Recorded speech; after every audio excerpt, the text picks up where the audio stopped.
Est-ce que la visibilité des groupes radicaux, est-ce que le fait que le bras armé de l'opposition syrienne s'exprime, ce qui est absolument indiscutable, avec un lexique musulman, suffit à discréditer le profond mouvement populaire en lutte depuis maintenant plus de 2 années contre le régime syrien? Je pense qu'on peut répondre raisonnablement de façon négative, pour de nombreuses raisons. Encore faut-il prendre le temps de comprendre pourquoi ce lexique dominant chez les combattants est un lexique musulman. Il faut rappeler d'abord une évidence démographique qu'on oublie parfois, c'est que certes la Syrie est une société multiconfessionnelle, certes il y a des chrétiens et au moins 2 ou 3 grandes catégories de musulmans, mais une écrasante majorité démographique, plus de 80% de la population est musulmane sunnite. Deuxièmement, il faut rappeler que les musulmans sunnites, assez naturellement, ne serait-ce que parce qu'ils étaient la référence majoritaire, ont été au centre de l'écran radar du régime en matière de répression. Ils s'étaient initialement, historiquement, intéressés, entre guillemets, aux communistes et à la gauche d'une manière générale. Mais tout particulièrement à partir du début des années 80, lorsque déjà une première épreuve de force avait eu lieu entre une partie importante de la population et le régime, qui avait donné lieu aux épisodes de Hama et au massacre de dizaines de milliers de personnes, à une solution répressive comparable à celle qui est en train de se dérouler actuellement, il faut le rappeler.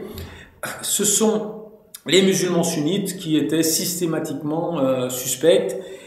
Et donc, toute expression un petit peu ostentatoire de la religion musulmane était proscrit. Et donc, on a eu un phénomène en Syrie dont il faut bien prendre la mesure, qui à certains égards s'est produit aussi un petit peu en Tunisie. On a vu des barbes pousser partout immédiatement en quelques semaines. Une des premières façons de manifester sa liberté à l'égard du système, c'était d'adopter des codes qui avaient été criminalisés pendant 20, 30 ou 40 ans. Donc oui, bien sûr, il y a eu une dimension réactive dans cette affirmation ostentatoire par le système pileux ou par les cris de Allahu Akbar dans tous les compartiments de l'action guerrière. Donc ça, c'est un deuxième niveau. Le troisième élément, il faut rappeler que au cours des 30 dernières années, il faut rappeler que la Syrie est sur la planète Terre, que la Syrie est dans le monde arabe, et il faut rappeler que le curseur moyen de l'expression politique dans le monde arabe maintenant, les printemps tunisiens et égyptiens nous l'ont confirmé. C'est en gros un courant qui se situe à gauche, à droite ou au milieu du courant des frères musulmans. Mais ce sont effectivement les courants islamistes qui ont circonstanciellement une capacité de mobilisation supérieure aux autres courants, et notamment à la gauche laïque, expressément laïque, dans toute cette région. Donc il n'y a rien d'absolument surprenant. Mais après, il faut prendre en compte un élément un petit peu plus complexe, un petit peu plus pernicieux, qui est la stratégie du régime vis-à-vis de son opposition. Dès les premières semaines, le régime syrien a adopté une attitude extrêmement pernicieuse qui consistait à diviser la société sur une base sectaire, confessionnelle ou ethnique, et faire en sorte que le front de ses opposants puisse jamais se constituer. Donc, à l'égard des Kurdes, qui avaient des revendications territoriales, il a eu une attitude tout à fait étonnante. Pour éviter de voir les Kurdes se joindre au front des oppositions, il a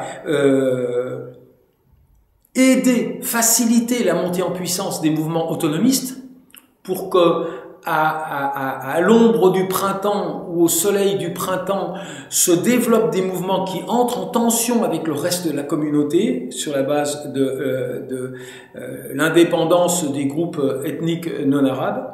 Et puis bien sûr, il a tout fait pour criminaliser la majorité sunnite pour qu'elle apparaisse comme dangereuse aux yeux des autres composantes confessionnelles, bien sûr les alaouites identifiés au pouvoir, bien sûr les chrétiens, mais également les ismaéliens ou les chiites du Haut-Décime.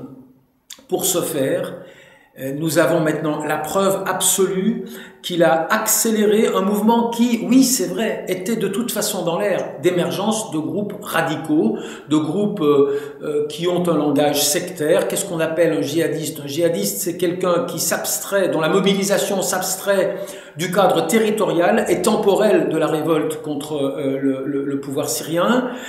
Il se battait avant, il se battra éventuellement après. Il s'est battu ailleurs qu'en Syrie, il pourrait se battre demain ailleurs qu'en Syrie, et il emploie au service de l'élaboration d'un projet religieux qui par définition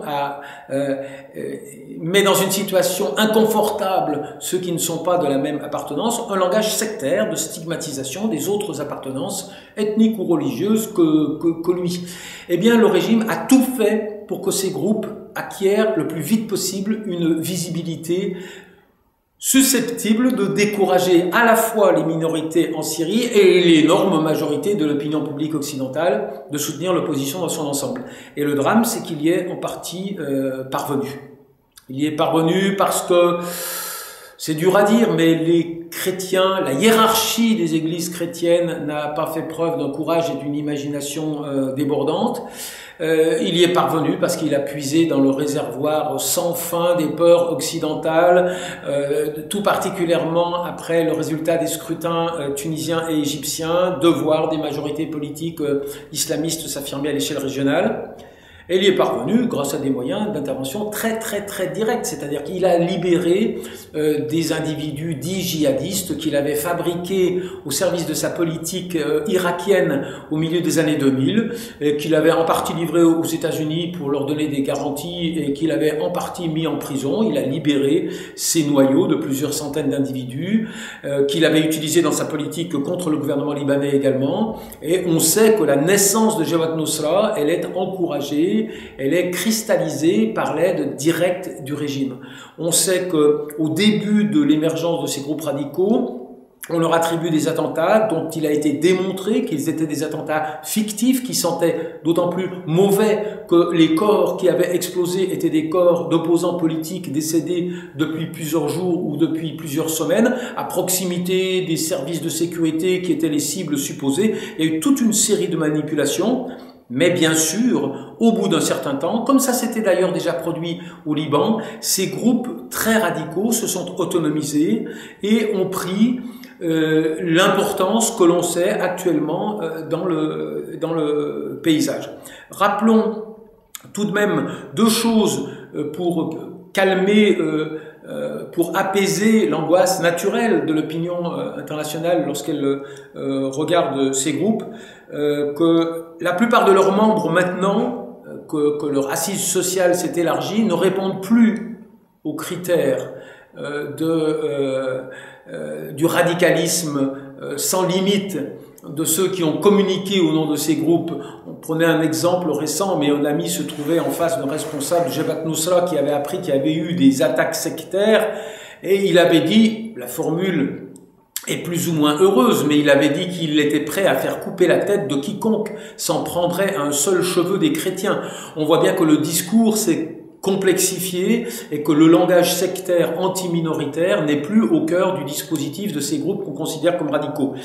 Il faut rappeler une autre chose pour apaiser un petit peu cette angoisse qui risque de nous faire passer à côté de la seule mesure qui, à mes yeux, comme je crois, enfin comme je sais, l'a dit l'IREMO dans une tribune publiée récemment, la seule mesure qui peut faire évoluer de façon positive la situation en Syrie, c'est de faire évoluer le rapport de force militaire et non pas d'investir la totalité de nos efforts dans les divisions de l'opposition en exil. Il faut rappeler que si les groupes djihadistes sont présents en Syrie, c'est qu'une bonne part d'entre eux ont quitté l'Irak. Pourquoi ont-ils quitté l'Irak où ils ont acquis toute leur expérience militaire? C'est que malgré leur expérience militaire, malgré les soutiens régionaux qu'ils avaient pu capitalisé. Lorsque l'heure a sonné du retour à la régulation politique et institutionnelle, il s'est avéré que la société irakienne, même martyrisée par une longue guerre civile, n'était pas prête à leur permettre de jouer un rôle significatif dans les institutions du pays renaissant. Et on a absolument toutes les raisons de penser qu'en aucune façon la société syrienne, telle que tous ceux qui l'ont pratiquée la connaissent, est prête demain, dans des conditions normales de régulation politique, à donner le pouvoir à des groupes radicaux. Pour toutes ces raisons, je pense que cette variable de l'islam radical ne devrait pas être centrale dans l'appréciation que nous portons de la situation actuelle en Syrie.